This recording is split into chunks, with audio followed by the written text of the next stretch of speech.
Welcome to At the Vanguard. We're TBVanguard, and our motto is for fans by fans. We showcase fans on the front line of the Teen VII movement.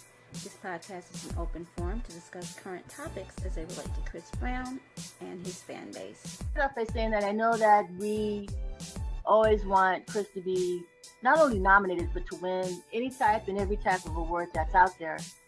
And one of the things that we were all looking forward to is seeing who's going to be nominated for the VMAs and also who's going to be performing for the VMAs. And at first, I think we were probably, collectively disappointed that Chris wasn't nominated. But I think there's some other things that were going on behind the scenes that might be part of the reason why. Last year, he got nominated for Grass Ain't Greener. And again, we thought that was going to be part of the album that was going to be released supposedly December of last year, and it got pushed back. And then he came back and said he was going to be adding up to 40 songs for the album. So part of it might be that it's kind of hard to justify multiple nominations for videos if there's no corresponding album, and other artists do have albums that are out. And if that's the case, then that might mean that next VMAs party would be nominated along with Privacy for any type of VMA awards. So, having had, seen what was going on in the timeline and people's feelings about it, and even Chris commenting on it, that's why I went ahead and talked to Paula and came up with the poll questions that we sent out to everyone. And we had a pretty good response. We had 40 responses on one poll question, 90 responses on the second one, and 14 on the last one. So did everybody get a chance to see the poll questions we put out there? Yes, I think I voted and answered, had some comments on that. Yeah, I think I saw them. Can you just remind us? I think I saw them though. Okay.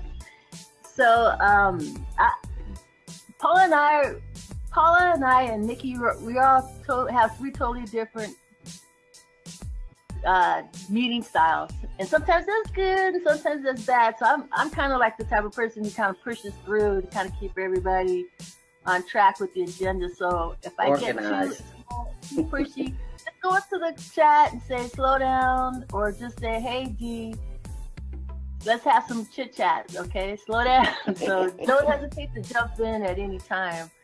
But the first poll question that we did was, it said, it seems like the Grammys and the VMAs have opted for convenience by consolidating, merging categories rather than acknowledging music artists in their genre. Because again, we saw it this time with the VMAs, they eliminated the male and female category, and they also eliminated the R&B category, and I believe they eliminated the rock category for the Music Video Awards, which is ironic because MTV doesn't even play music videos anymore. Yeah. And the MTV Awards is supposed to award and acknowledge music videos from all genres, and here they are consolidating and eliminating genres of music. And the poll question was, bring back male category, bring back the female category, stop merging R&B with hip hop, and award all music genres. And 40% of the people said stop merging R&B with hip hop, and 50% said award all music genres. And I don't know if people were aware that's what they were doing, but it's also following suit from what the Grammys did, because they also eliminated the male and female categories. But it's the first time we ever saw R&B and rap eliminated as a category for Music Video Awards. So what do you guys think about that?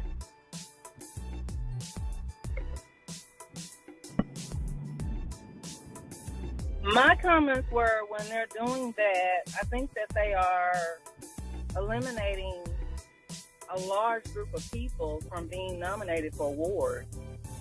I think too that, I don't know, I don't understand, why are you, R&B is totally separate from hip hop. I don't understand how you can even blend those two genres together.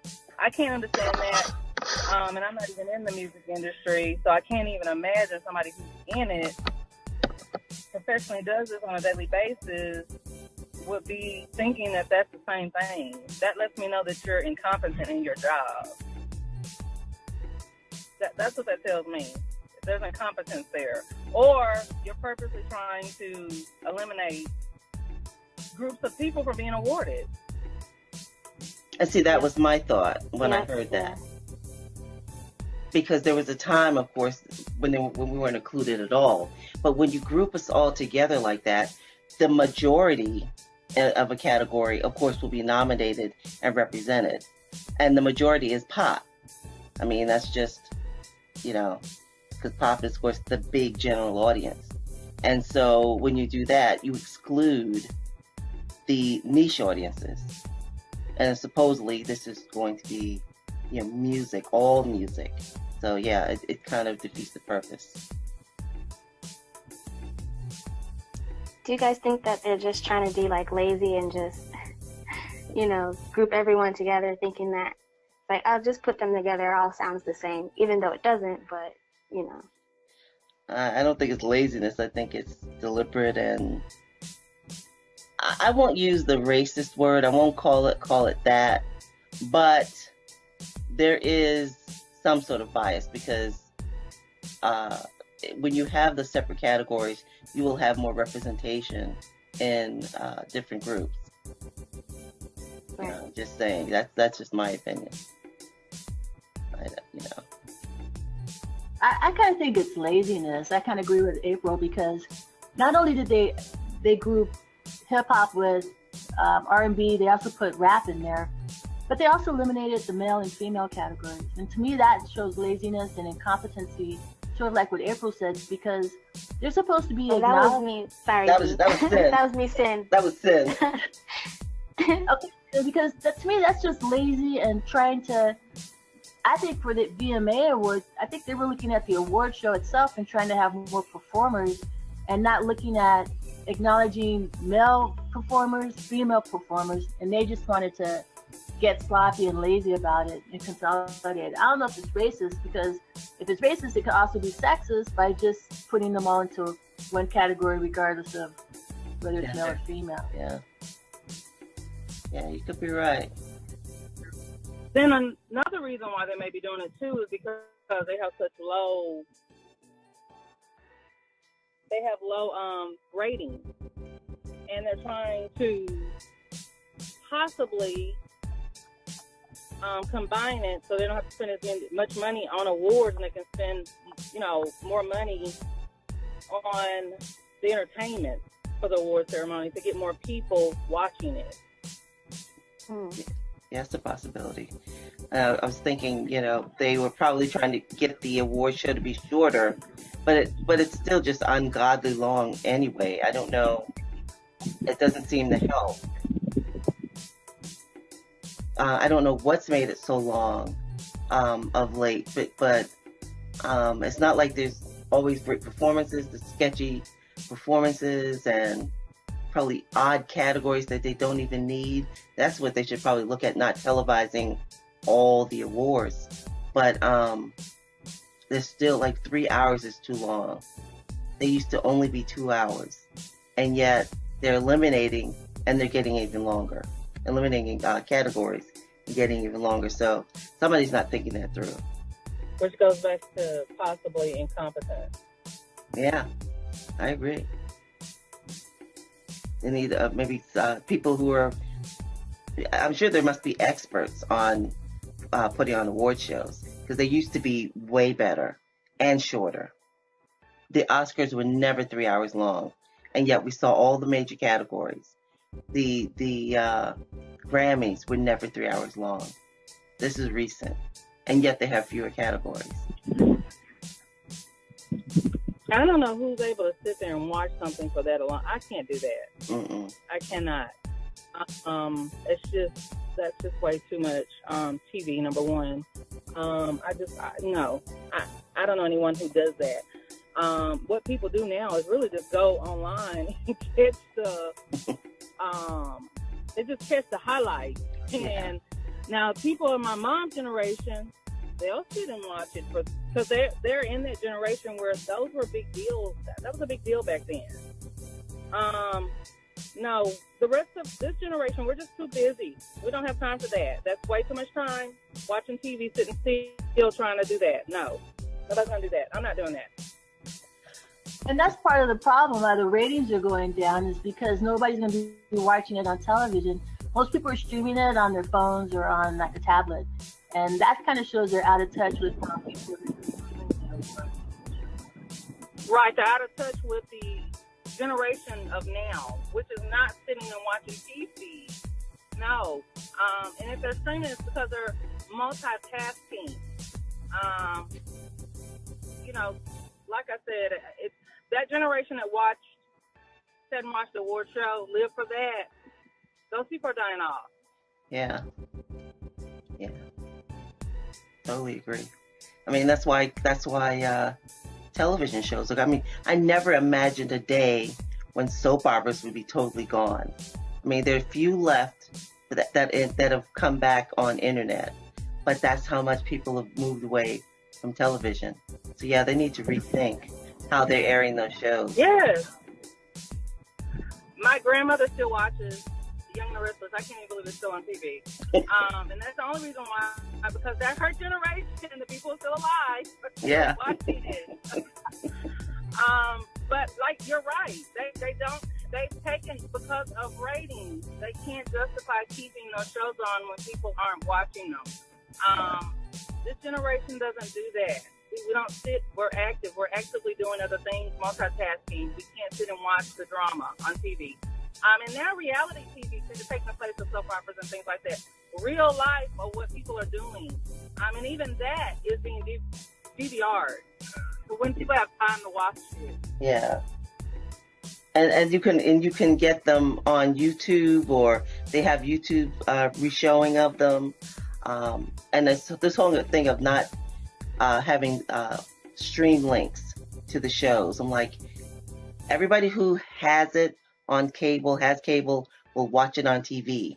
But if they're away, or if they need to have a streaming link, they need to find a way to get paid for that, so that so that there's a way to watch it away from home. And then also the international audience, they're losing that. I mean, we have a lot of people, Team Breezy South Africa, that wanted to watch, I can't remember what the celebrity basketball game? The basketball game. And for some reason, they decided not to stream it. That made no sense. It was completely sold out. So you're not losing tickets. Why not have it streamable? Why not have a link to it? That made no sense at all. Oh, hello, ladies. It's Sade. I'm here. Hi, Sade. Hi, Sade. Hi. But what do you guys? we're talking about the award shows and the elimination of categories. Oh, the VMAs? Yes, not just the VM. I mean, so many of them have eliminated more categories. Where they're down to no gender separation, combining hip hop, R&B, and rap. I mean, they've really done too much. Oh, yeah, I was looking at the VMA categories this morning, and it's only like, I think, 10. Wow. Or something like that. It's like a very little categories this year. I'm like, well, okay. What happened? Like, I guess they don't want to... That's kind of weird, like, the gender separation, but it's always been like that. Best male video, best female video. But I guess I don't really watch award shows like that unless somebody I love is performing. So that's the few time they really get my views. That's what we just talked about. And I believe that's a lot of people. I don't watch it unless someone I am supporting is going to be there performing. That will be the only time. And I'm honestly, I will try to watch it if I have time, but if I don't, that's going to be DVR'd. And it just gets fast forwarded to that spot and deleted. And the VMAs has been very lackluster these last few years. Like maybe the last VMAs I thoroughly enjoyed maybe was 2011.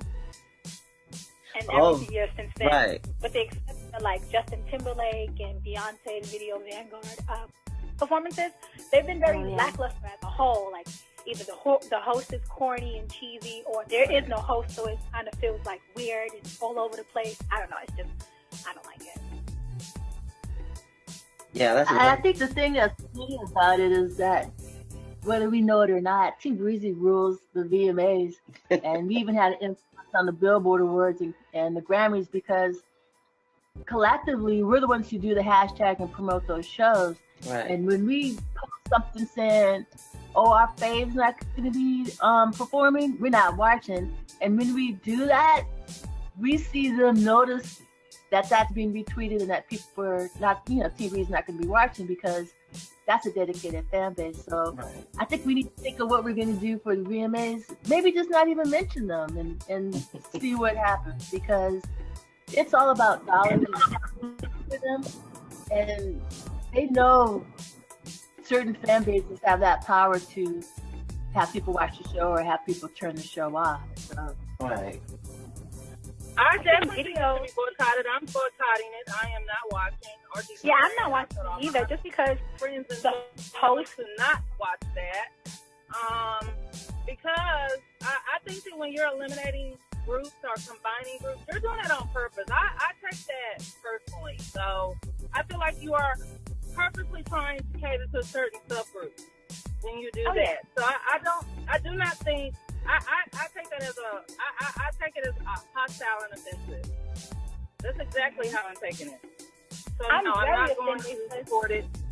Yeah, and I think that we all should stop. I mean, if you're going to combine, because I don't think you're doing that with other categories. Are you going to combine country and rock? I mean, what else are you going to combine here? I mean, I think it's odd that they're doing that. It's hard for me not to think that it's not being did intentionally. Oh yeah, bad enough that R&B awards get shunned like nobody's business at award shows. Don't even get televised. Mm-hmm. It's crazy. Like they only televise the R&B category if they know, like they already know who's gonna be there and they won already. That's the only time they'll televise an R&B category. Any other time, they win it with the the pre awards, like before the Grammys will come on or something like that. And I'm like, hold up, I didn't even know that person won, and you don't even know that person won the award until either they announce it on social media or the awards go off and they'll like come up on opening credits who won such and such. Like I didn't know Chris won his AMA until after it went off. I'm like, well, why? I know he wasn't there, but why y'all just didn't do that category and let somebody take his award on his behalf? They don't do that anymore. Why not? They don't do that anymore. Yeah, and sometimes, of course, we've learned because of the Kids' Choice Awards that they actually will choose from the people who have the majority of votes or whatever, based on who's there or not. So it's at their discretion who wins. That's highly questionable right there. Highly questionable. And no disrespect to any artist, but the only time they're going to televise R&B is if they're going to give it to R&B, they're pop. So it's just, it can be a little ludicrous sometimes. I will say there's a silver lining though, because Viacom is actually, I think they said last month that they're going to be bringing back on MTV Total Request Live, which is nothing but videos. And I think when they bring that back in September, that's going to actually start bringing the whole concept of acknowledging the videos back to MTV, which might hopefully help them make better selections on categories and artists, or not. But I think one of the things me and Paula were talking about is maybe that'll trickle back down to BET, perhaps bringing like 106 and Park back, because 106 and Park was very, very instrumental in having new acts break and also having the forefront. So we're hoping that happening with MTV first. And again, Viacom owns BET. That same thing will happen back over to BET, and they can bring the equivalent of 106 and Park back. And that was like the perfect, like, promotion for artists. Like, I remember when artists used to have like a new single or a new video or a new album coming out, and they could go to 106 Park, and I used to run to my TV to get home at 6 o'clock to watch it. Yeah. It just felt like tradition, especially even if there wasn't no celebrity there, like just going home and watching the top 10 countdown at 6 o'clock. It was just fun. But then, like, it got kind of corny late. I don't know what it was. Maybe it was just the way that BET Tinsley, maybe it was the host. I don't know, but I liked Roxy and Terrence. But then when they left, and then they had like 4 hosts, and it was just Bow Wow and Angela Simmons, and Keisha Shantae came in, and it just threw it off for me, and I just stopped watching unless like somebody I like was on there.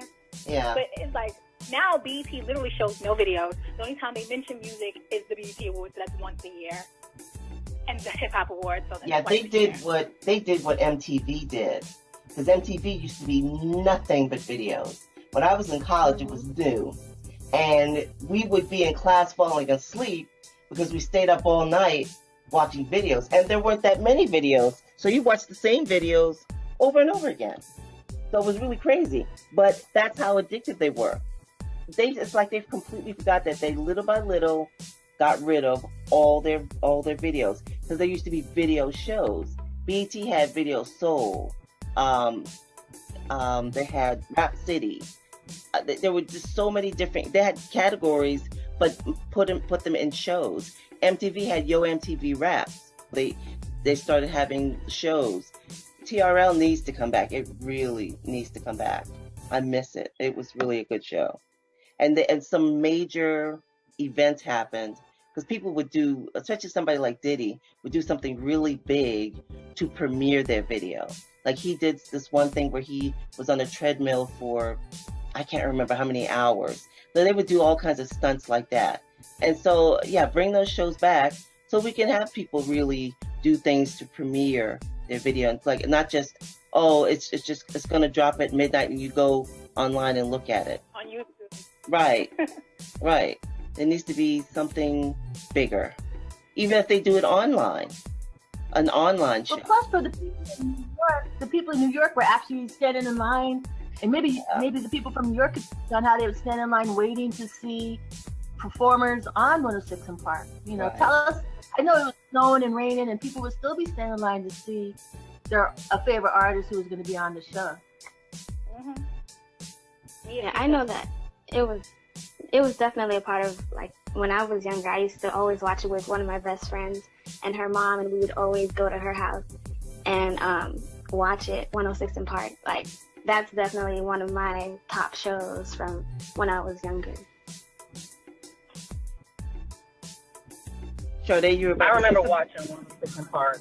We loved it. That was one of the biggest things we did during the summer, is watch that and watch the interviews, and it was, yeah, I loved watching that. I totally agree with you. Yeah. And they need to have strong, I mean, the thing with 106 and Park is they lost the whole thing of having strong interviewers. Y'all probably Free and what was his name? I just went blank. Pardon? AJ. Yeah, AJ and Free. AJ. Yeah, Free and AJ. When they were on, they were strong interviewers. They were great at introducing the videos, but they were strong interviewers.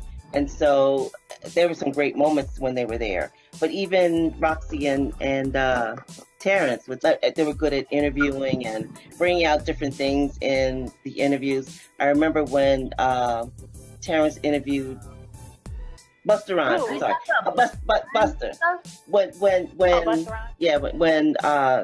Terrence interviewed Busta Rhymes, and he told the story, because Chris tells stories, he just rushes through and everything. Busta told the story of when they did he and his son were in the studio. They went into the studio with Chris, and they were like, and he went. Remember what he said at the beginning of the, let me show you how to do that. He actually just walked into the studio and said that, and Chris was like, wait a minute, we need to record that and put that in the song. I think it showed just how masterful he is, and how he's really the architect of how these things come together. But Chris would never have told that story, and it's like those moments are missing. Those moments are missing from shows like that.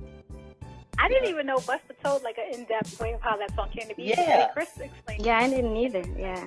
He had his own version because I remember I heard the only Chris version of "Look at Me Now." Like Chris has his own full solo version of the song. Yeah. And then I think he said he reached out to Busta and was like, "I want you to be on this song." Remember, Terrence said, "Oh, that's a great musical history story. That's a great story," and it was. I'm like, "Oh, you missed that when you don't have the right interviewers to run it. You know, it's a loss. It's a real loss. So I hope they bring it back. Hope TRL inspires them to bring it back." Plus, those shows were also kind of gateways for them to spearhead their careers into, other things. So that's what I really liked about those shows as well, because you could see them eventually migrate on over to MTV and migrate on over to other entertainment TV type shows.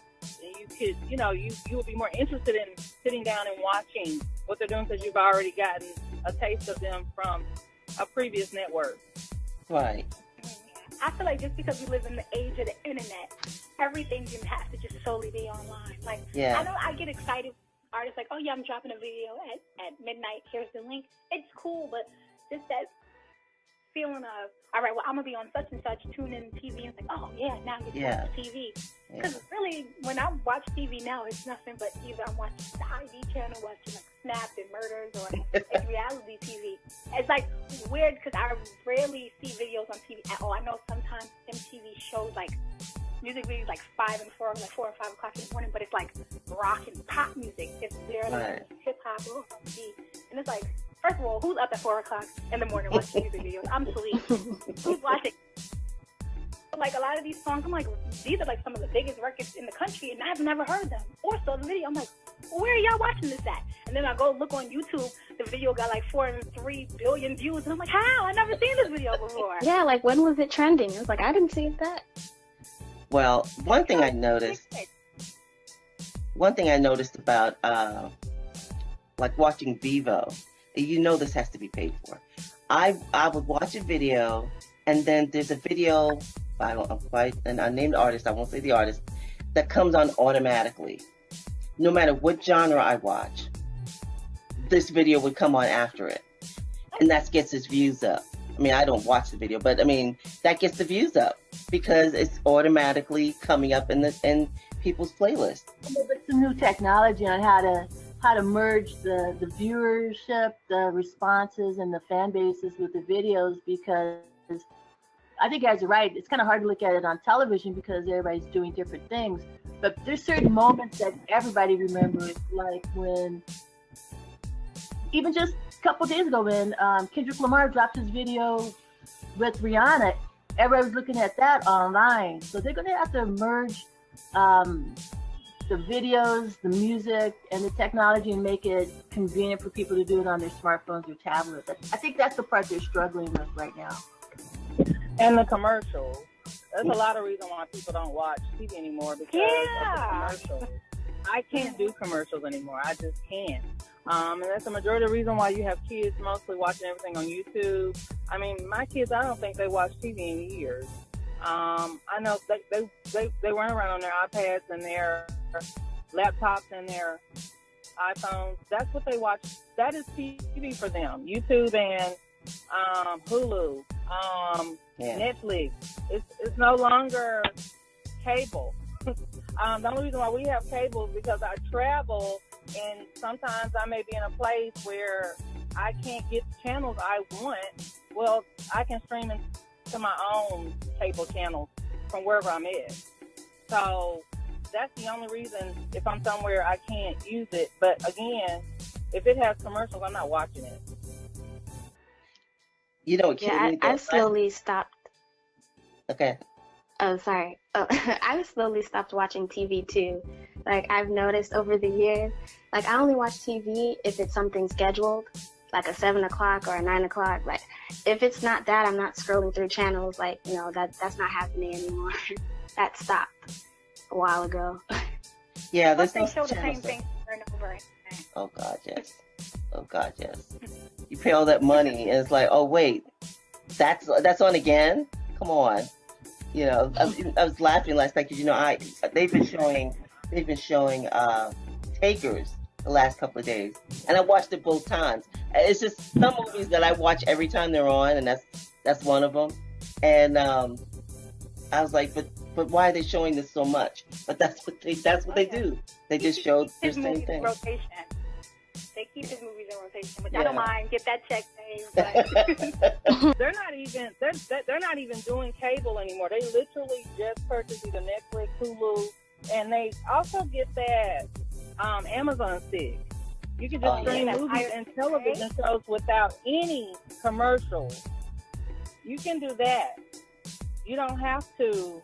People are not doing cable.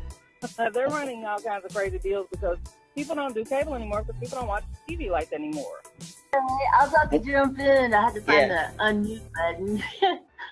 But so let's go ahead and head over to the second poll question, which we just piggybacked off of the Instagram story or Instagram post that Chris did, where he said, words don't mean talent. Talent means talent. Keep your integrity and stay creative. So we posed the question, and actually we had 90 people vote on this. And we said, what's more important, integrity or recognition?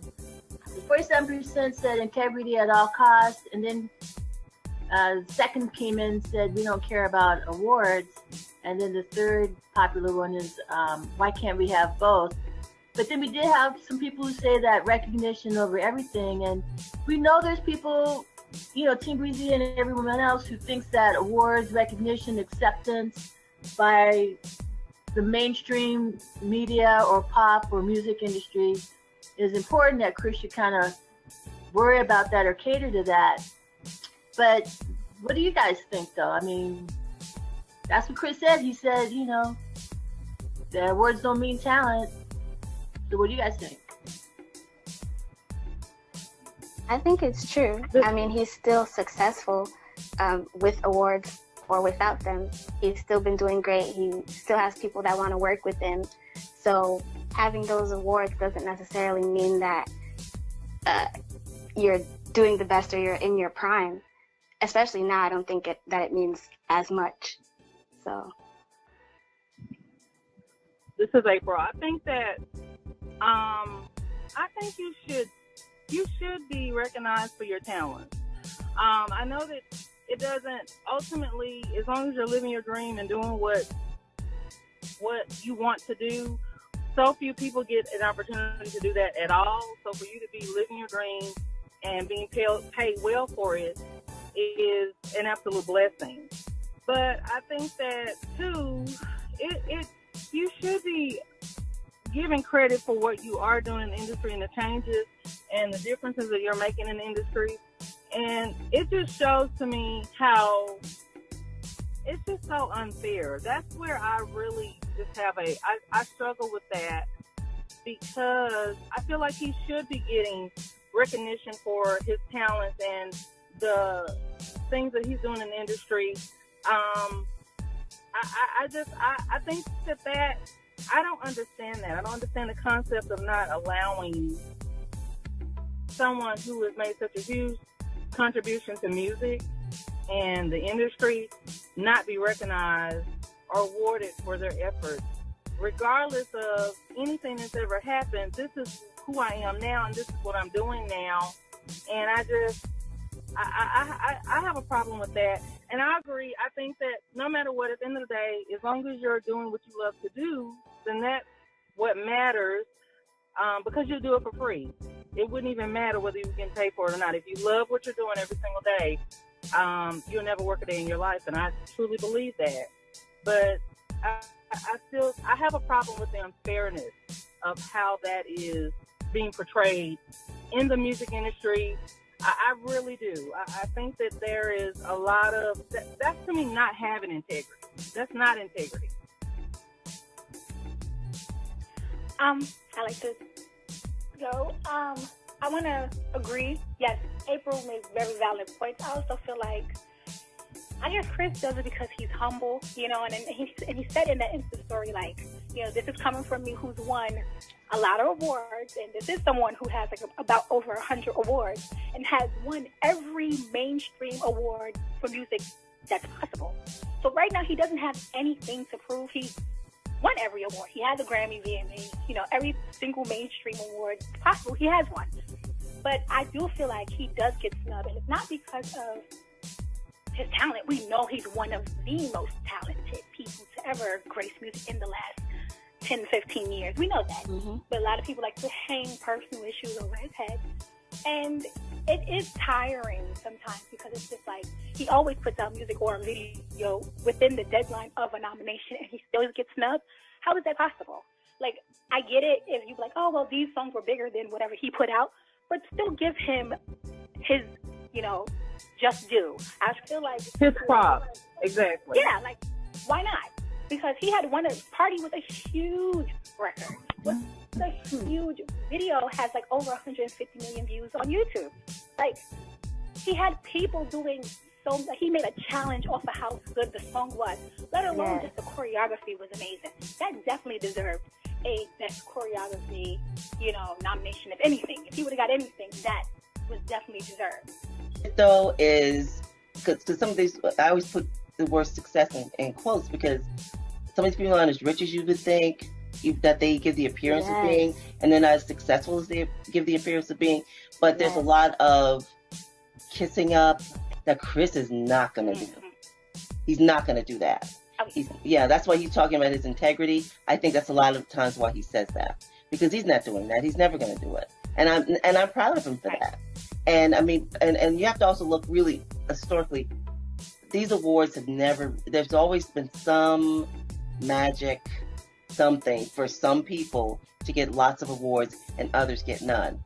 In particular, let me just say, I know this is before your time, and we can cut it out, but like Smokey Robinson, in particular, Smokey Robinson wrote or produced for almost everything people heard on the radio through like early 1970. So he wrote My Girl. That's a classic song. That song was written in 1962, but you all know it. I know you know it without even asking you.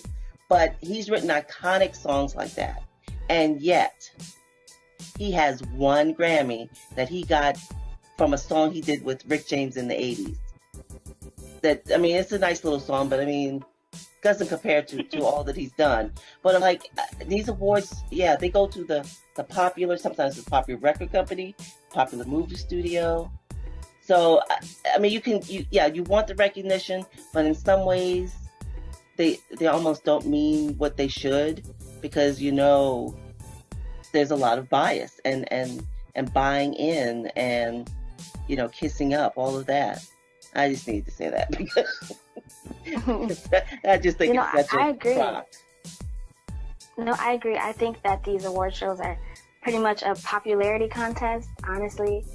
And I'd rather be making all of my money in silence than to be, my face everywhere and I'm like bankrupt on the side, or I'm not making as much money as I appear to be making, So Chris is obviously making his money, so I think at the end of the day, if the fans are happy and he's happy, that's all that matters.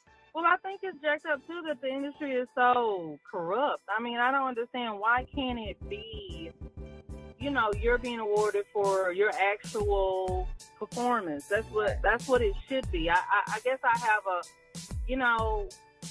that's crazy to me that you have to buy your awards. But I guess it's kind of like what Monique was saying, when you get nominated for something, you have to go around and promote it. Mm-hmm. Yep. Yeah, she talks about that, and I think she got blackballed because of that. Because I didn't know that until she said that. Yeah, she's had very little work since that Oscar. Very little work. She said it was due to the fact that she did not promote it. Right. Yeah. And a lot of things, like in Hollywood, just like you said, Paul, like they want you to kiss up.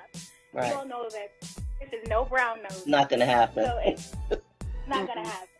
And I also sometimes I get a little frustrated with like Team Breezy when I see them like getting angry in these award shows or these like music company comments on social media. I'm like, why are you guys making it seem like he's desperate for this? Like, I've seen some people in the RIAA comments like, give Chris his plaque. And he's good. Like, why do y'all feel the need that he has to have these things to validate how good he is? We know he's talented. We don't need these validations, especially when he already has them. Like, he has his accolades.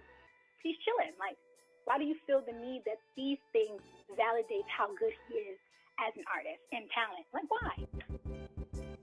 I think for a lot of them. Go ahead. I don't know if it's really validating his talent. I feel like I think that if you are good in the industry, this is at any job, any career you're in, you want to be, this is how you keep good people. You do have to reinforce that positive feedback. You have to reward your staff if you want them to continue on and feel validated in the field. That's just human nature, I think. Now, he has accepted the situation as it is. It's not a big deal to him. He's able to shrug it off and keep going. And like you said, he's making his money either way. Whether they're rewarding him or not, he makes his millions and he keeps it moving. But anybody wants, I don't think it's right that Smokey Robinson wasn't rewarded for his hard work for all those songs. That's wrong.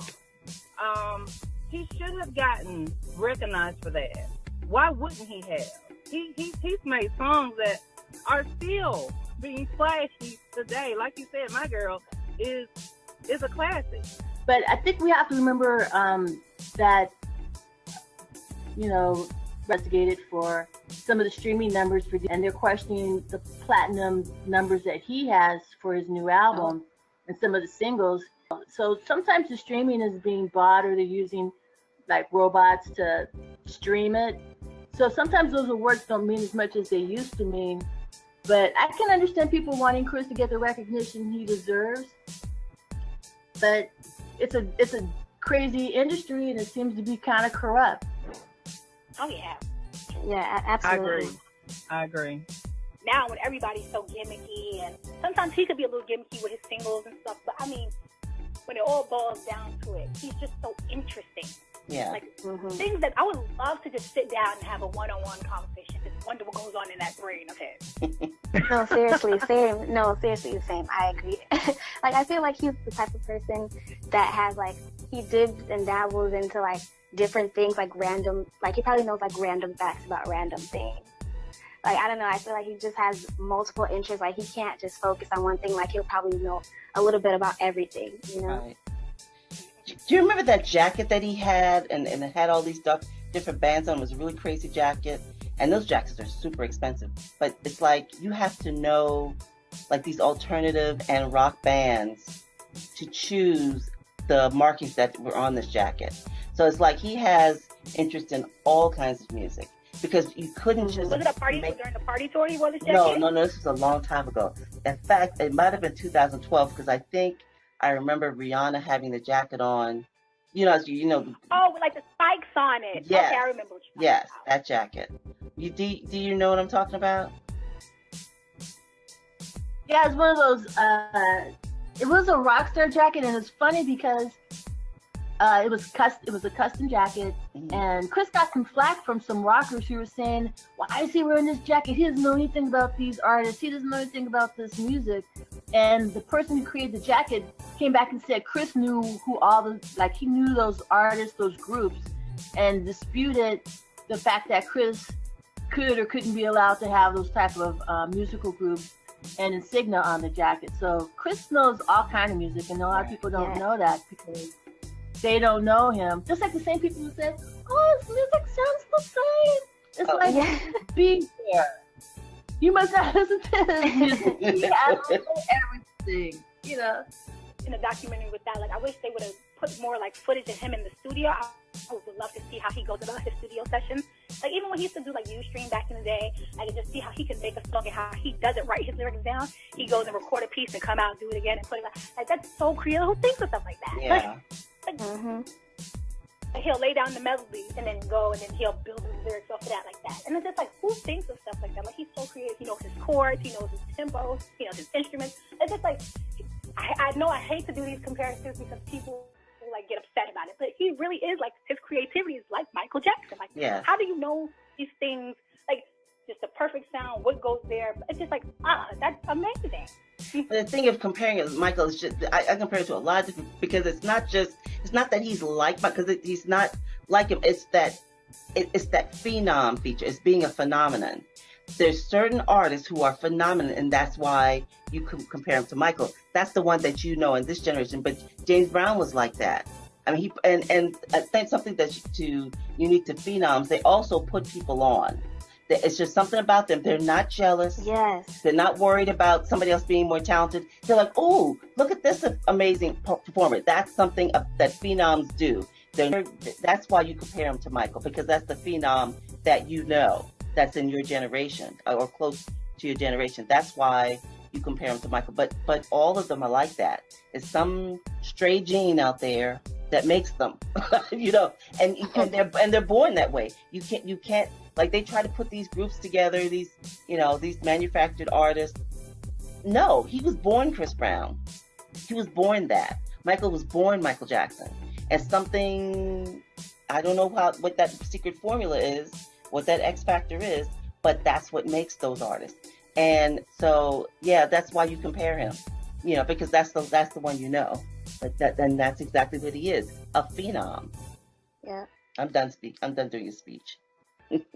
Every time Paula says that, I go, but I always say, but Jay-Z said, Paula, right? Oh, when yeah. He said, Eminem said they made Hov. Okay, so make another one. Yeah. Same thing with Chris, right? I love Jay-Z. I love him, an artist. I think he's brilliant. He's amazing. Yeah. He's one of my favorite rappers. Yeah.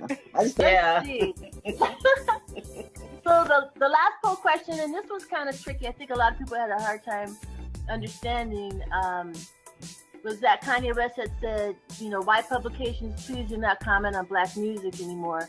And it's kind of hard to put into the poll answers what he said, because we only had so many characters.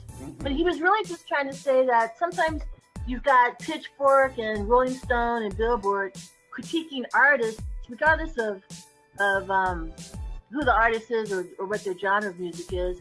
And these people who are critiquing in these big publications don't even know what they're talking about, and they have their own biases. And he's saying, you know, don't judge music or an artist on something that you don't understand the music, the genre, or the history behind it. And I have to agree with Kanye on that. I mean, I can't judge country music because I don't know country music, but exactly. If I was looking for Pitchfork, I would be trying to say something about it when I don't even know that genre of music.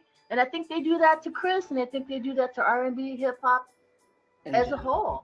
Mm-hmm. What do you guys think, though? I could be wrong, though. So what do you guys think? No, I agree. I think that if you don't, you shouldn't speak on something you don't know, just in general. And so if that's not the type of music that, you know, you're used to hearing, or that you enjoy listening to, or you know, that you choose to listen to, then you can't really comment so much on it because you're kind of ignorant, you know, in that sense. So yeah, I agree. Stalled. I totally agree with that. And when he said it, it was like, oh, it's going to start a big storm. But he's absolutely right. I mean, Kanye is another one. Super talented, super creative. But, I mean, that mouth gets him in trouble. So it's always something. But, you know, but that's the thing about creative people. They're probably, you know, they're just talking about problematic artists. Everybody who lives and breathes every day has some kind of problem or causes some kind of problem because you're just living your life. But they live their life in a bubble. So everybody gets to see what goes wrong or what they say wrong or do wrong. So, you know, that's the problem. But, yeah, Kanye is definitely, his thing is his mouth, and he's not wrong. I don't think he's wrong. You wouldn't be able to, I couldn't judge, I won't say doctors, but I wouldn't be able to judge something in an industry I don't understand or a culture I don't understand. So you shouldn't be judging another culture based on your own when you really don't know that culture. You know, and that's all he was saying. It's absolutely true. Right. Yeah. So I could move it to another topic real quick, which was one of the Twitter reposts that Jake did, and he actually quoted iTunes Music on a caption that they did about Chris. And I don't know if everybody got a chance to see that, but they were basically saying for the last decade, Chris is the type of artist whose voice, as a hook, launches careers. And they brought up Big Sean and Kid Ink, and they also said that his voice is also the one that females want to have a duet with, and they brought up Jordan Sparks and Carrie Hilson as an example. And I think now we're starting to see Chris with all the songs that he's got going on, all the collaborations that he's done where he's being featured. He's on the rapper side now, and you can actually see that he's helping some rappers like Cal, Scooby, and even Dave East, who this is his first song that he's putting out. I'm talking about Dave East. Chris is actually giving them, with his hooks, an opportunity to let you hear who the other artist is. Even though Chris might actually, you know, be more noticeable than the artists themselves, but Chris actually always is trying to help new artists, new sounds. And I was really surprised that that's what iTunes Music said, but I was also happy that Jake got a chance to retweet that. And I was hoping everybody else had seen it too. What do you guys think about what iTunes Music said about Chris launching careers like Big Sean and Kid Ink and Jordan Sparks and Carrie Hilson? Do you guys agree with that? Oh, yeah. I mean, I don't like to take away from them as an individual because I knew their music prior to them like having a feature with Chris. But Chris gave them that hit record that's their stamp. Like, you know, that first song that he's like, dang, that blew them up. So, yeah, they had their fan base prior. But that's just the type of person that Chris is. Chris can flow on any type of beat. And that's the one thing about his voice. It fits any genre, any sound. It's just one of those voices where you hear it's like, dang, he makes everything sound good. He could go blah, blah, blah, blah, blah on the song and sing it, and it would still sound amazing. Boom like, shakalaka. Right. Boom shakalaka. Right. And I thought that was kind of weird. Like, what? That's kind of cheesy. Like, how do you say boom shakalaka? They get here and they not go, what in the world? Why would he even do that? Like, what is that? But it sounds great. Like, even his little, like, weird sounds he making the ad-libs in the back of his songs even sound good. It's like, huh. But I don't like to, like, give him credit for, like, other people shine, but he is that stamp. Like, that's why everybody, like, you want a hit? Go to Chris Brown for a feature. They know. They know. Right. Also, they know I mean, where to go. what he does in music, people copy him. So, it lets you know what he's doing is original. So, it shows who he is, how he's created, and he continues to be. And like you said, if you want to hit it, you need to put Chris Brown on it. And they know it. I would also say his writing abilities, because, and surprisingly on female songs, like he wrote Stronger for Mary J. Blige, and that was a beautiful song. And then the song that he has, Emotions, that J-Lo has. I mean, his writing ability for other artists is pretty amazing too. I agree. I love that song, Emotions. I don't know. I feel like I like J-Lo, but I almost felt like that should have been a Kelly Rowland or I could have seen or heard what's her face singing that song. I felt like she would have been great singing that song. So I like J-Lo's version of it, but I would love to hear Kelly sing it, maybe Fantasia sing it, and see how it sounds coming from them. From a big voice. A strong vocalist. Yeah. So to say, a stronger vocalist. Yeah, I want to hear Jennifer Hudson sing that song. I think it would be on fire if she sung that song. She would take it to the next level. Oh, I want to hear Chris demo do it. Because he could have kept it himself. Because I know his demo probably sounds amazing to that song. Oh, yeah. When you hear it, like when you hear her singing, damn, that is a Chris. the song because I didn't know he wrote that song for her. And then once I heard, like, watching the video that she posted on her Instagram, I'm like, dang, I really can hear Chris singing this. Like, this sounds like something he did write. I'm like, wow, he should have kept that for himself. I'm ready to keep that for himself. I mean, he has like 6,000 songs. I mean, he can just be dishing out songs like nothing, you know? He just has them all laid out. He got all of them in the vault. He can hand them out at any time. I know, but love. I think that's what's cool about Chris having the whole studio now, because now he can, when that creative urge hits, he can just pop into the studio and start writing the tracks, or, you know, singing the songs for the tracks or whatever. So I'm glad he has a home studio that's almost complete. He's officially become an introvert now because he has his own studio. Yeah. He's nothing to go outside for. Like, that was our first time seeing him going to Disneyland. Like, this is the first time seeing him since when he does not leave and go nowhere no more. I'm like, oh my God, come out the house. Yes, he's seen when he wants to be seen. Right.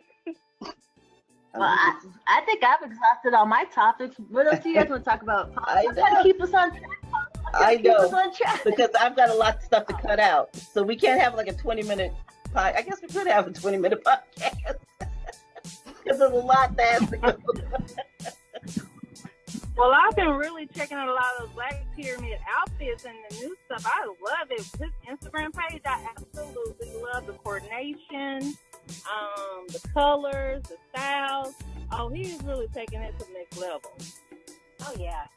I'm so happy it's doing so well. I was faithful in him thinking, like, it's going to do well. Like, I knew that. But I didn't think it was going to be as huge. And that was not because I didn't, like, believe in him, but it's just, like, it's become a movement. Like, yeah. Like, here in New York, we love him, like, period here. We support him, like, 1,000,000%.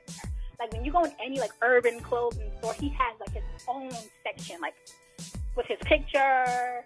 Like, it's amazing. It's just like, oh my God, look at him with his own display in these stores. And it's like, Chris Brown presents Black Pyramid. It's like, oh, look at him being like a mogul in the making. This is so cool. Like, I'm so happy for him. But I wish he would cut with the damn spam on his page. Because every time I get his notifications, oh my gosh.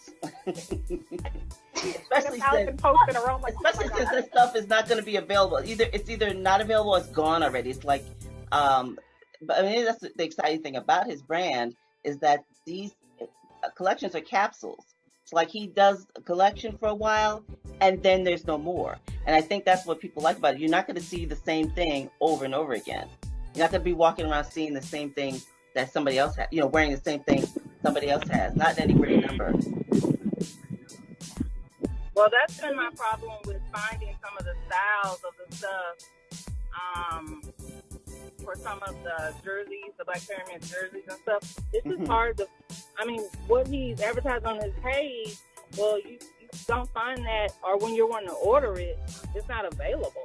Right. It's all gone. The small, medium, and large be gone. Every time I go to the website and go, okay, he posted this on his page, let me go buy it. And I go, look, all the smalls are gone. It's like extra large enough. I'm like, come on, seriously? He just posted it like 5 minutes ago. How is this all gone? But that's the beauty of it, because not everybody's going to have it. And I think that that lady Kim, who kind of manages his European Black Pyramid business, she said that their whole purpose is every month they have a collection. It's only for that month. So that you're going to get 12 collections from Chris a year. And after it's gone, it's gone. So able to special order things. I think that there should be a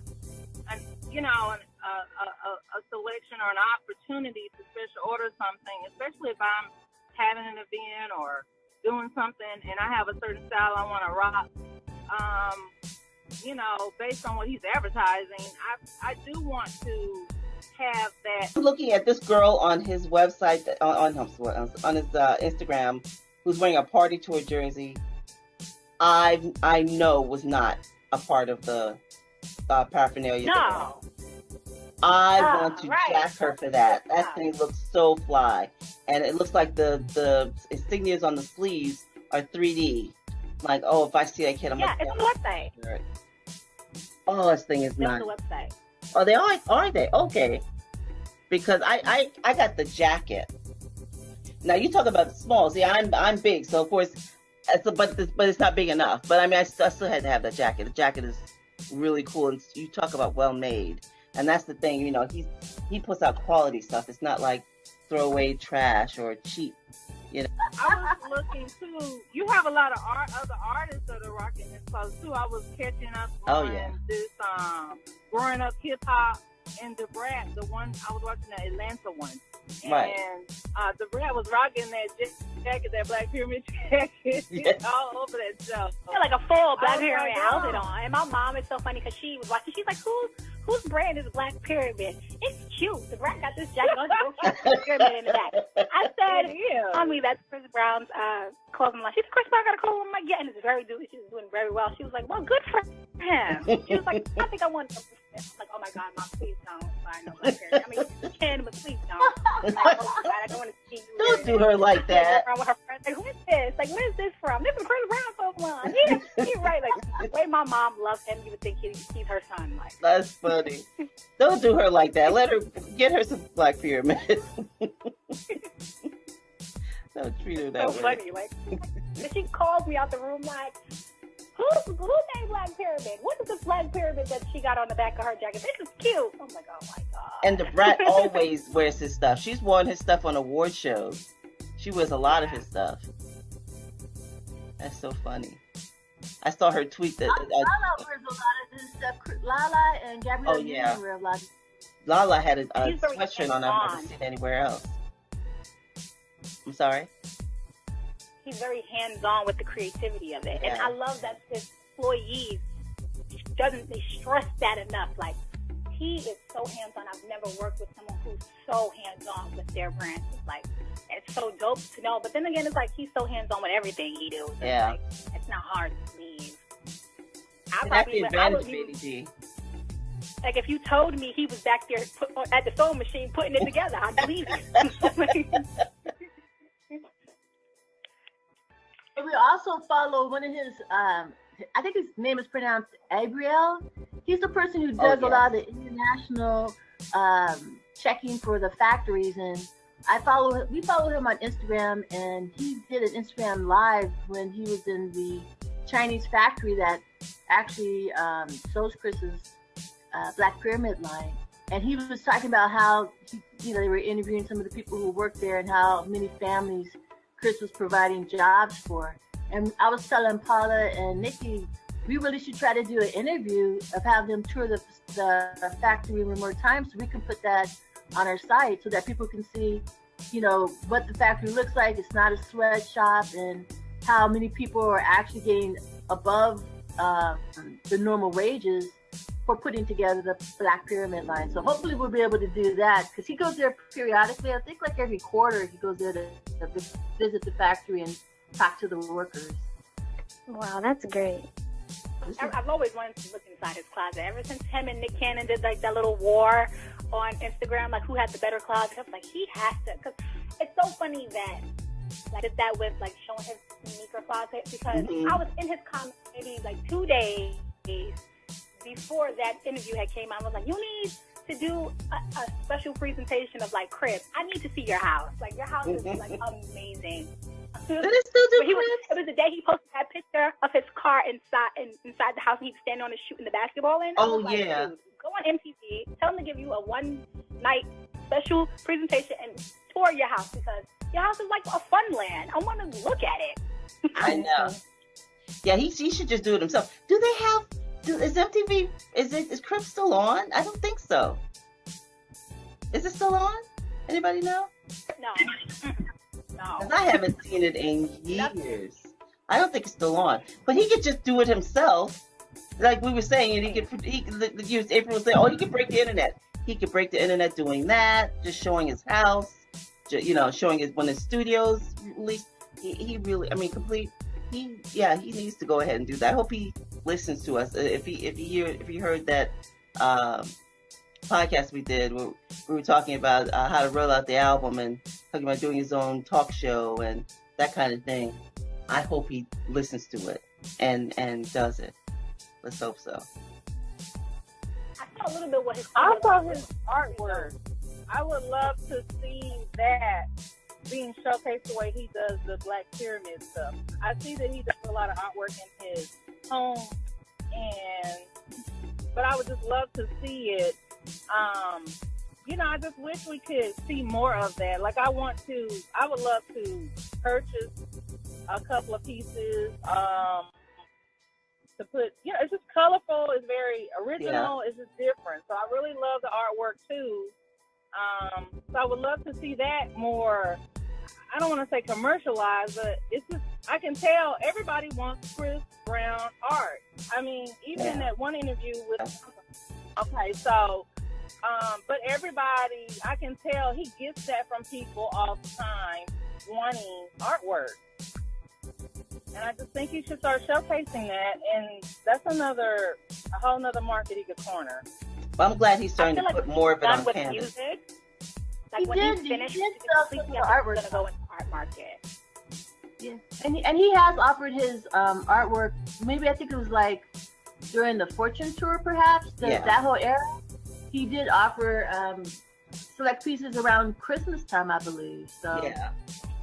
Hopefully since he follows us and sees everything we do and he's listening to you guys and all that, that's why we got all this stuff sometimes. I don't know if he said all that. Hey, Chris, let's go some more artwork again, Chris. We know you're hearing us. Let's go some artwork. Oh, I have inboxed him and said, I need some of this artwork from a media room. I got nothing but white walls in that place. Oh, my God. I need that. Yeah. No response, mute, nothing.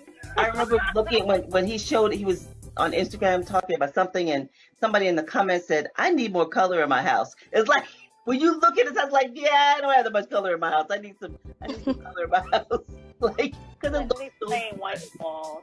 Yeah, it gets old. But New Yorkers tend to have a lot of white walls. Whenever I go to people's apartments in New York, it's like a lot of, so I guess sometimes it's because they're renting, but even people who own their condos, they seem to have a lot of white walls and high ceilings with like white walls. It's like, man, put some color in here.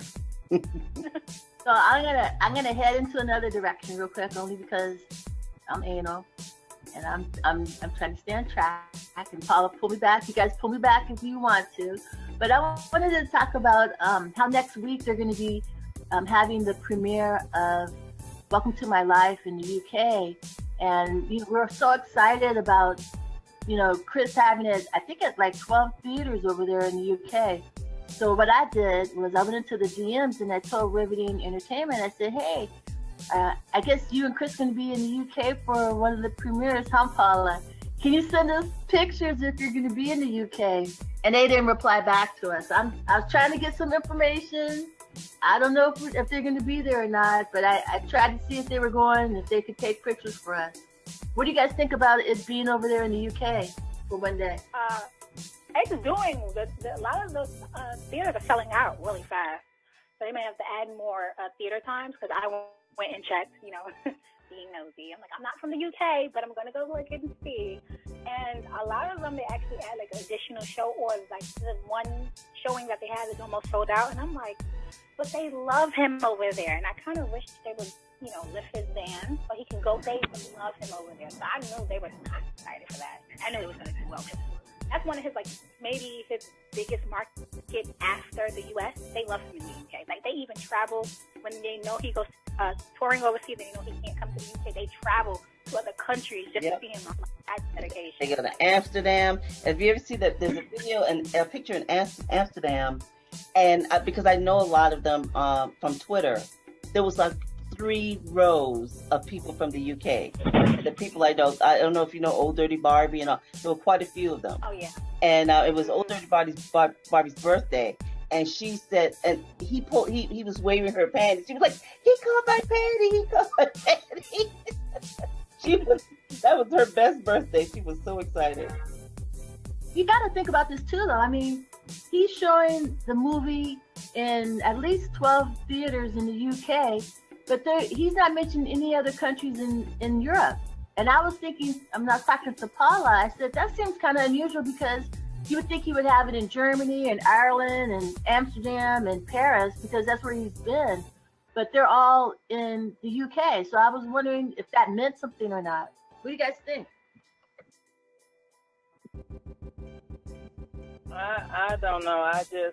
I think that when you have a finicky country that acts like that, no, I'm not going to. That's a good sign. It's a good omen.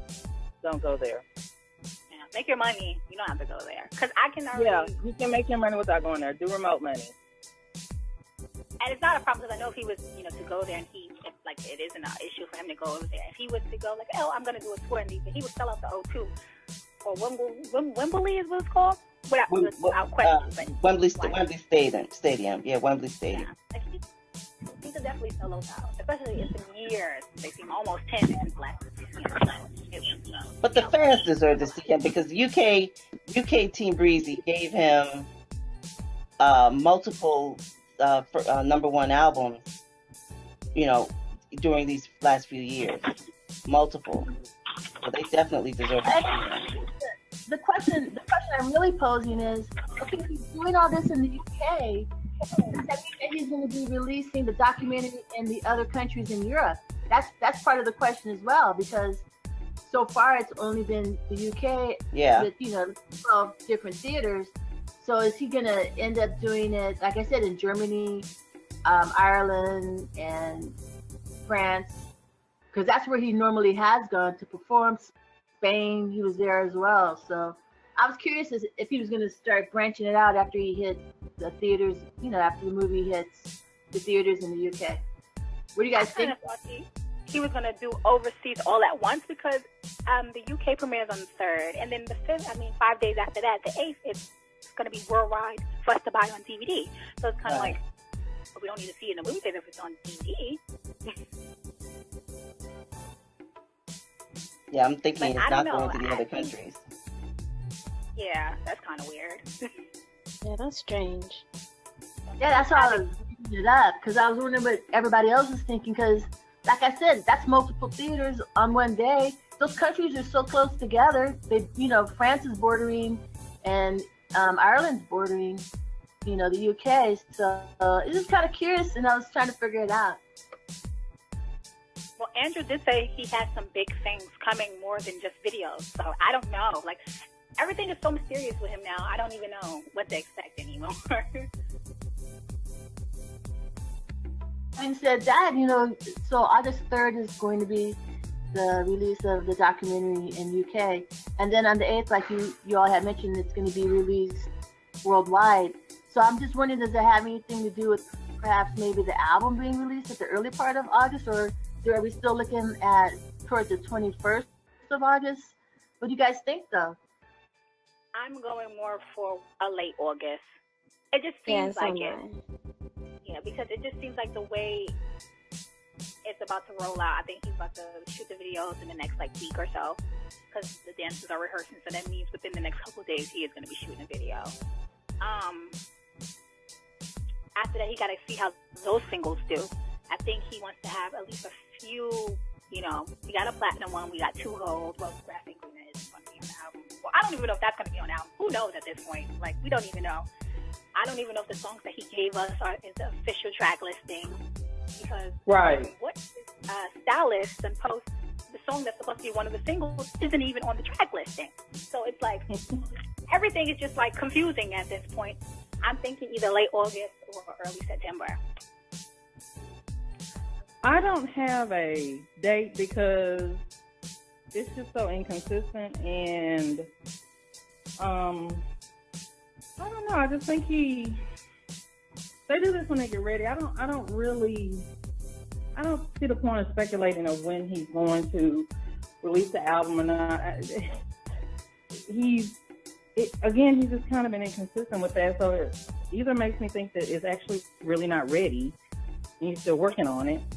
Right. Or he just wants to keep doing these hanger-ons. I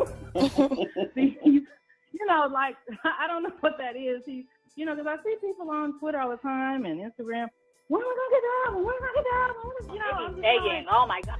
At this point, we are begging. And I'm not going to keep... When he releases it, he releases it. We'll buy it then. We'll hear it then. We'll stream it then. I think it's good though. The studio, I think Chris is, if he has the studio set up and he releases the album digitally, there's no way it's going to be really, you know, how everybody tries to leak it early. He'll have full control over it since it'll be coming from his studio. Something else too. I think it's good for him to like build that anticipation though. I don't think it's gonna hurt him. I think like building that fan anticipation is gonna really help for one in album sales. And I think that it's getting people's attention that don't really consider themselves, I guess, fans, or because people do know that he has a 40-track album coming out because they've had like articles. Yeah. The 40-song list. Yeah, it was a big thing. So I think it's good for him to, you know, kind of leave us in the dark a little bit. I think once it comes out, everyone will be like blown away, and it will be well worth it. Yeah. Something else too, and Snoop Dogg said this, and it was very interesting, because he said it to. This was his advice to Bow Wow. Because Bow Wow was like, "Well, I'm working on my album. It's my retirement album. Blah blah blah blah blah." And Snoop Dogg was like, "Hold up, wait a minute. Just work on one song. See if it will be a hit. It can be the moneymaker. It can be the hit, but that's right. That logic made a lot of sense to me. So I was like, okay, this explains a lot with a lot of guys in this business industry, in this music industry, because that's what Chris does. He makes sure that one is going to be a hit. Yeah. That's what he's doing. That is super smart. That's good advice. And that's what Snoop was telling Bow Wow. Just focus on the one. Make that one a hit. Then the next one. That's what he was telling him. So I was like, okay, that's what Chris Brown does. Yeah. Yeah. Yeah, just got to make sure it's just right. A whole platinum single before we even got an album.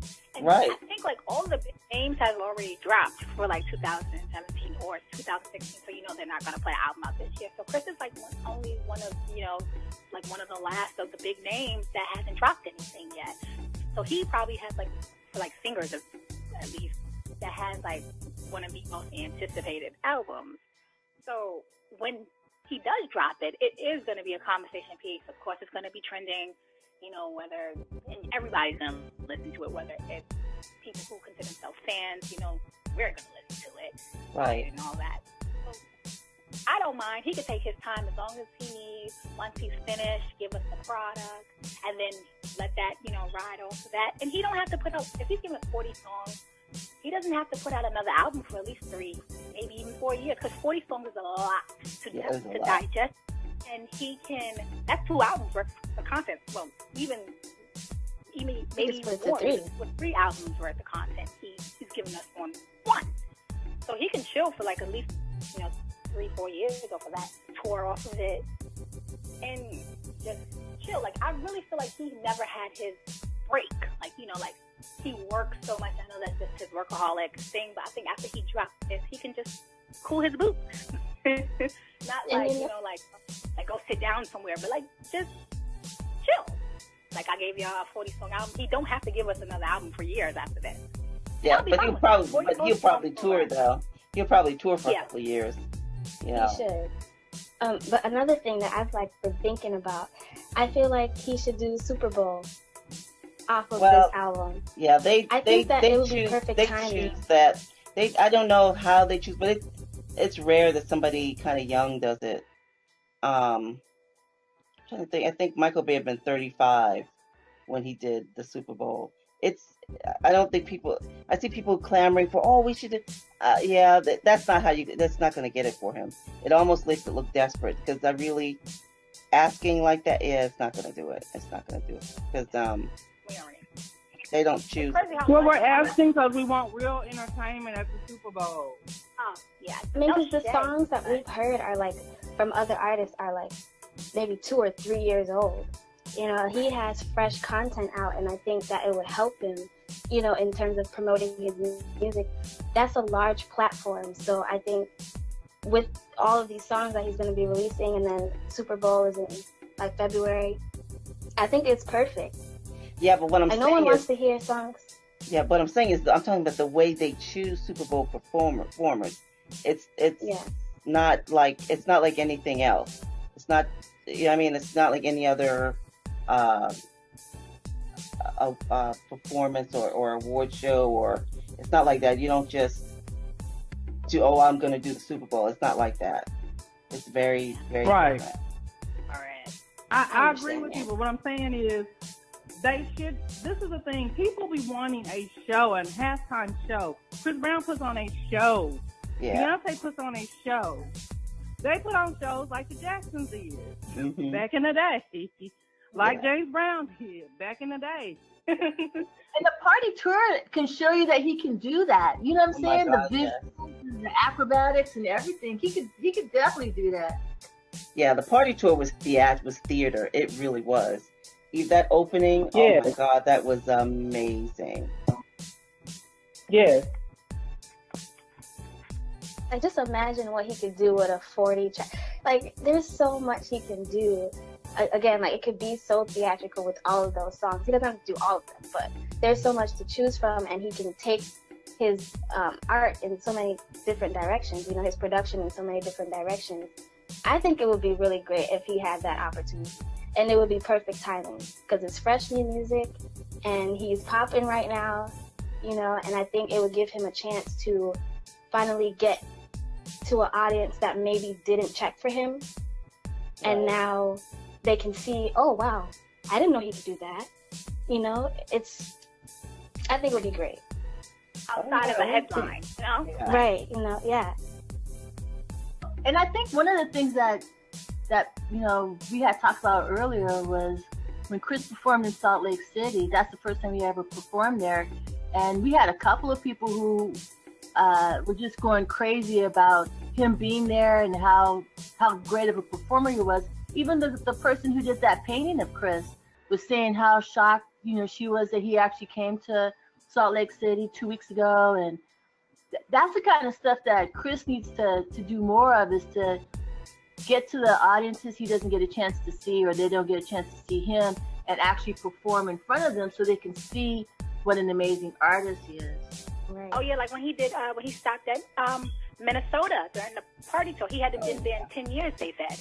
That was his first performance in like 10 years since he'd been there. Like since he like debuted, that was like his first performance in almost like about 10 years or in 10 years. And they were so excited to see him. Like, and they loved it. I made sure every city stopped. I was in that hashtag and looking to see, it's just nothing but positive reviews. Like, no one had anything bad to say. A lot of people their complaint was either it was too short, they wanted more, or the stage was a little too high for them. Other than that, they just felt like it was amazing. It was nothing to complain about. Even if you go on YouTube and watch people's like review, or if they go like do a vlog about the concert and they give like their little input at the end, everybody said amazing. He's great. Right. I would go back again. You should go see. I recommend you go see Chris Brown in concert if you've never seen him. Now, I always tell people that if you've never seen Chris Brown in concert, you are missing out. I don't care if you don't like him. If you only know 3 songs by him, it's an experience that you will never forget. It's amazing. So the next thing I'm going to bring up is, what do you guys think about seeing Chris with royalty at Disneyland yesterday? Wasn't that so cute? My God. Oh, so cute. Munching on that corn. Yeah. Why corn? Like, out of all the things you could have at a theme park. Yes. A bag full of corn. Like, I saw like a really clear picture of that. He had a bag full. That bag was full of corn. I'm like, what are you doing with all that corn, Chris? Like, what are you doing? It's sort of like when you go to Disney World in Florida, where you get the big old drumsticks, and everybody looks crazy walking around with the drumsticks. That's just one of the things that they have for sale. It's funny. Corn on a cob. Like, I know all this stuff. Oh my God. Like, can you imagine like run up like, hi Chris, we're gonna get a picture. He got like corn all in his teeth. Like, oh geez. Oh, I didn't see that. It's probably sweet and delicious. With his baby corn. It's probably roasted. I think they're roasted. So really good. Yeah. Sweet corn at the fair. But it was good to see them out like that, and you know, royalty of course, she had her little Mickey Mouse ears and everything, so it was cute. Hopefully, we can get some better pictures because all we got was back shots of them. But it'd be nice to see if they got on any rides or anything like that. Yeah, it's fun. Like how it's fun how he can keep himself like discreet. Because who knew I didn't even know he left the house. Like the picture circulated. Like he don't leave his house anymore at all for nothing. It's like, oh, that's good to see him out and about. It seems like his beard is growing. That's how you know he's not going nowhere. He's letting his beard grow out yet. All right, caveman, you're gonna stay in your cave now? Like, okay, now. It's working for him. The Orange County Fair started last week, and it ends the middle of August. And Chris usually goes to that. So I'm supposed to be going next Saturday. So hopefully if I go next Saturday, Chris goes next Saturday, Royalty will be going. Hopefully I can take a picture, right, Paula? Yes. I remember that when he went to the Orange Fair, that was 2013. But that was one of the best. It's on our Pinterest. We have a Pinterest board for that one. And on the front, it was this girl with her mouth hanging open when she just looked back, and there he was, and not in the line, but sort of walking in. And she was like, oh my God. And that like summed up the whole day. All these people sending pictures or posting pictures of seeing him.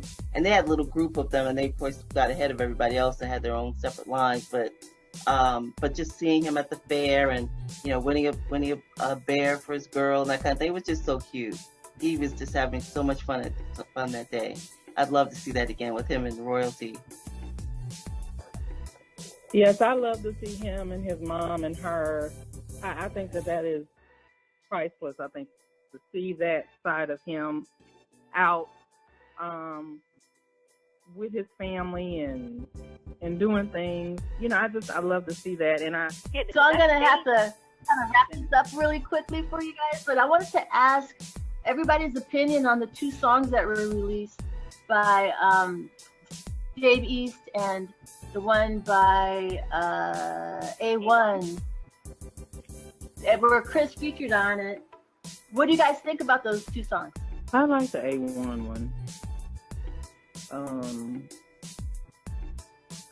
I have to hear that Dave East one again. Oh, I like it. His voice is beautiful on it. It's just the lyrics are explicit again. Not terrible though. Not terrible. Exactly. That is. But it takes away. What do you say? This is the year of the ladies. I'm just like. No, that's not it. That's for the men. Can we get back? Sorry. Let's do this. Right. Where is the year of the party, honey? I want you to get back to that. Right. I don't want you to do. Ladies, yes, we do. We want to be wine and dine. Yeah, we've done that Keith Sweat stuff. We've done that. But it's not Keith Sweat. It's the modern. It's like they need to understand that when you put the P word in and the D word in, romance is out the window. Romance is out the window. And you flip it up and turn it down. I need you to. If he's giving songs like Back to Sleep, I'm for it. Yeah. It's sexy, but it's not. Oh, yeah. Yeah, it's not over the top. It stops at the line. It stops at the line. You got to know where to cut it off. It's not raunchy. But I prefer party music. I like the kind of music. I like that high beat, get up and dance. Like I said, pop and lock it. Workout music. Yeah, that's what I like. Like one. Like thumping party anthem. I mean, privacy can bang in the club and make you want to dance. But It can. Was a banger for that makes you want to go dance and go dance at a party. Right. No pun intended. But he didn't give us. Yeah. He gave us one song, but then again, Party came out last year. It blew up in 2017. Yeah. Right. 2016 song, but 2017 he hasn't gave us a that banger. And he's like, oh, the lady, and I'm like, sir, and he's like, oh, we're gonna be lit this summer. I'm like, sir, the summer's about to be over. What you doing? Like, what you doing? But it makes you okay. So the guy, these are future songs. The guy who's writing the music. What we say to him, should we say, God? I don't know. I sometimes you don't want to say anything directly to people. You kind of want to be able to DM and say, you know what? And I really wish Chris would. Why can't he let us vote on this crap? Let us vote on what you're gonna. That was the initial plan. We were supposed to vote, and then he just You didn't know forget he it. forgot. I'm gonna do it myself. He forgot. He forgot. He didn't remember that. I feel like he needs to hear from the ladies, not to put. I don't know what ladies he knows that wants to be hearing that. Classy women don't listen to this type of stuff. Right. Supposedly, I listen to clean version. yeah, but supposedly according to EMAC and some other people, his album isn't going to be explicit. The only explicit song on there was Privacy. So that's what we were told specifically. So the next 2 songs Chris is going to be releasing that are his songs, they're not supposed to be explicit. That would be fantastic. That's good. That's good. Yeah, these songs that he just did, these are all features for him for other artists. Yeah. I thought like the the Dave song was gonna be completely different from what I heard. Like it started off like, oh, they're about to serenade us, and then I'm like, oh, yeah. it took a whole left turn, but he sounds great. He sounds good though. He's a beautiful vocalist. Beautiful. He sounds like an angel. But I love the can't do those SWP words. sample for the Well, we created a playlist of all the songs, and I put the clean versions at the very top. And so when you get to the playlist at the bottom, it's the explicit version of the song. So if you listen to that playlist, you could just skip over all the last 6 songs because they're all explicit. Just listen to the top. I will say, Always, and even the one with Dave East, the clean versions, they sound really good. Way better than the explicit version. Right. Oh, yeah. Because I thought the Always song was originally supposed to be with Dave East. That's what I thought too. He but did. A1 took it for whatever. Yeah. Right. Yeah. And I think it's because remember A1 is they just started the new season of Love and Hip Hop Hollywood, and he's on there with Lyrica. So I think he probably needed a song that would be a hit for him to put on there, and that might be why he pulled it from Dave East. Although Chris and Dave East could still do the remix to it. Yeah. You guys could when you get a chance. I have the playlist. I send it out at least once every other day, and it's just talking about the summer songs that Chris has, and it's only the collabos. But I do have Privacy at the very end, and it starts off with Welcome to My Life, but I added the new songs that came out on Friday. And I have Post and Delete. I've got the one with Janae on there, and I've got Wale and WizKid. So if you want to stream, that I might want be videos for the Wale song and the WizKid song. I love those 2 songs. I'm upset they're not getting the recognition that they deserve. I think they are doing videos for them. I hope so. That's a beautiful song. I do too. I just feel like that song is beautiful. Period. Yes, it is. I think we're going to have to wrap this up, ladies. Oh, yeah. So, anybody wants to say any topic you guys want to talk about, please do it. Yep, DM us the ideas. And we appreciate this. It's going on 4 hours now. Oh, I'm gonna suffer for that. Let me tell you. Yeah, you are. Oh my God! But I'm trying to chop that part. There's a lot to chop out. Yeah, there's lots to chop out. It was a good discussion, though. It was a really good discussion. And there's not everybody we can all talk about these things too. So it's good to have this group. Right. But I'm trying to make sure that we have the download ready by Wednesday every week, so we have a consistent day. Anything else anybody want to talk about? Well, I appreciate you guys putting this platform together. I think it's very important to be able to talk and I learn a lot of stuff from these podcasts. I really do. It's extra information that I have. That's great. Yeah, I agree. I always say that, I always learn a lot from you guys, things that I didn't know before. Yeah. I'm like, wow. I go back with a new perspective. So, and it's like you said earlier, it's good to have people to talk to you about this because not everybody that you hang around is necessarily a Chris fan or supporter. Right. So to have someone that can relate is good. Yes. I was just throw this out here. Ebony Magazine has released a special collector's edition magazine of the 50 greatest male singers of all time, and Chris is featured in it. Oh, I just bought it on Amazon. And he's right next to D'Angelo, and he's like in the beginning of the book. So I just bought it off Amazon. And, what's the name of it again? They come. Huh? What's the title of the book? Ebony Magazine is a special collector's edition, so it's limited.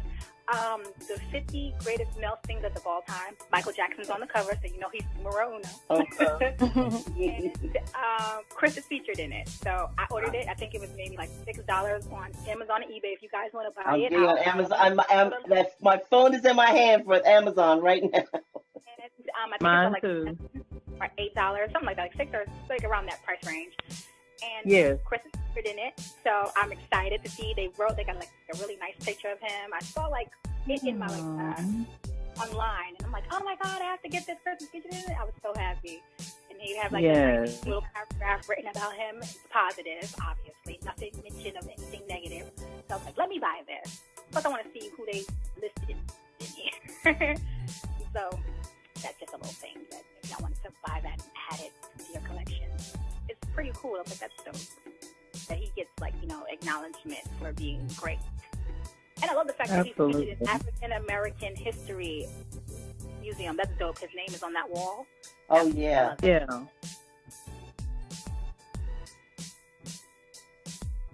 Oh, 50. We put a post on that. Ebony definitely put a post on that, right, Paula? Yeah, oh yeah. I'm looking now. I'm not seeing it. He says the 50 greatest singers. Yeah, I'll put in Ebony Magazine 50 greatest male singers of all time. It'll pop up. Michael Jackson's on the cover. So. Yeah. So I just wanted to thank everybody for participating, and I also just wanted to remind everyone that this is the first full month of our podcast.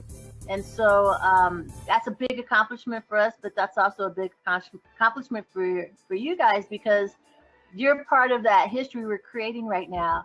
And that's why we value every time you participate and give us your opinion and let us know your thoughts, because what we're trying to do is make sure we continue the discussion and that we have a forum for people to openly discuss, Chris, the music industry.